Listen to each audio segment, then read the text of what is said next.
friends, welcome back to our channel Samayal Today. இன்னைக்கு நம்ம சேனல்ல ஒரு சூப்பரான லஞ்ச் பாக்ஸ் ரெசிபி தான் பார்க்க போறோம். Carrot capsicum rice. இந்த ரைஸ் நீங்க செஞ்சு கொடுத்தீங்கன்னா குட்டீஸ் வந்து மிச்சம் வைக்காம சாப்பிடுவாங்க. வாங்க எப்படி செய்யறதுன்னு பாப்போம்.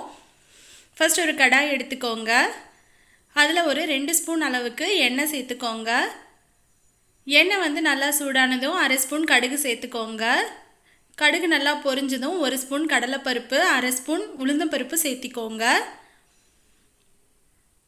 இப்போ பருப்பு வந்து கொஞ்சம் செவந்து வரட்டும். இப்போ கொஞ்சமாக கறிவேப்பிலை சேர்த்துக்கோங்க. ஒரு 2 வரமிளகாய் சேர்த்துக்கோங்க. இப்போ இது கூட ஒரு மீடியம் சைஸ் வெங்காயத்தை வந்து இந்த மாதிரி க்யூப்ஸாக நான் கட் பண்ணி சேர்த்துக்கிறேன்.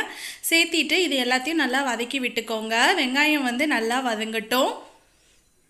இப்போ வெங்காயம் வதங்கினதும் நான் இன்றைக்கி ஒரு கேரட்டை வந்து இந்த மாதிரி சின்னதாக கட் பண்ணி வச்சுருக்கேன். அதை வந்து நம்ம சேர்த்திக்கலாம். சேர்த்திட்டு கேரட் வந்து ஒரு 2 நிமிஷம் வந்து எண்ணெயில் ஃப்ரை ஆகிற வரைக்கும் நல்லா வதக்கி விட்டுக்கோங்க. இப்போது கேரட் வந்து நல்லா வதங்கிடுச்சு. இப்போ வந்து நம்ம மசாலா சேர்த்துக்கலாம். 1/2 ஸ்பூன் அளவுக்கு கரம் மசாலா, 1/4 ஸ்பூன் அளவுக்கு ஜீரகத்தூள், 1 ஸ்பூன் அளவுக்கு மிளகாய்த்தூள், கொஞ்சமாக மஞ்சத்தூள் சேர்த்திக்கோங்க. இப்போ இதுக்கு தேவையான அளவு உப்பு சேர்த்திக்கலாம்.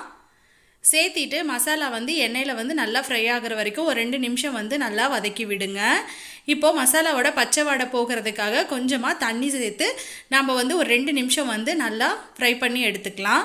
பாருங்கள், இப்போ இதனோட தண்ணி எல்லாம் வந்து நல்லா சுண்டிடுச்சு. இப்போ மசாலாவோட பச்சை வாடை போயிடுச்சு. இப்போ நம்ம கடைசியாக வந்து ஒரு குடமிளகாயை வந்து இந்த மாதிரி கட் பண்ணி நம்ம சேர்த்துக்கலாம். கேரட் வந்து வேகிறது கொஞ்சம் டைம் ஆகும், ஆனால் குடமிளகாய் வந்து சீக்கிரம் வெந்துடும். அதனால் வந்து நம்ம இதை கடைசியாக சேர்த்துக்கிறோம். பாருங்கள், இப்போ இது எல்லாத்தையும் நல்லா வந்து வதக்கி விட்டாச்சு. இப்போ நம்ம ஏற்கனவே வேக வச்சு எடுத்து வச்சுருக்க ரைஸை வந்து இதில் சேர்த்திக்கலாம்.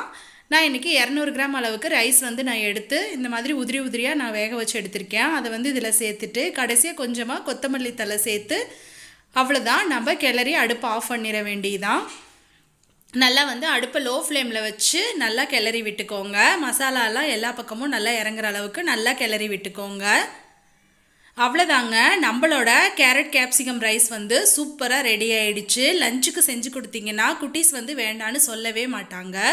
அவங்க வந்து ரொம்பவும் விரும்பி சாப்பிடுவாங்க. நீங்களும் இது வீட்டில் ட்ரை பண்ணி பார்த்துட்டு கீழே கமெண்ட்ஸில் சொல்லுங்கள். லைக் பண்ணுங்கள், ஷேர் பண்ணுங்கள். மறக்காமல் சமையல் டுடே சேனலை சப்ஸ்கிரைப் பண்ணிக்கோங்க. உங்கள் ஃப்ரெண்ட்ஸ் அண்ட் ஃபேமிலிக்கு இந்த வீடியோவை ஷேர் பண்ணிக்கோங்க.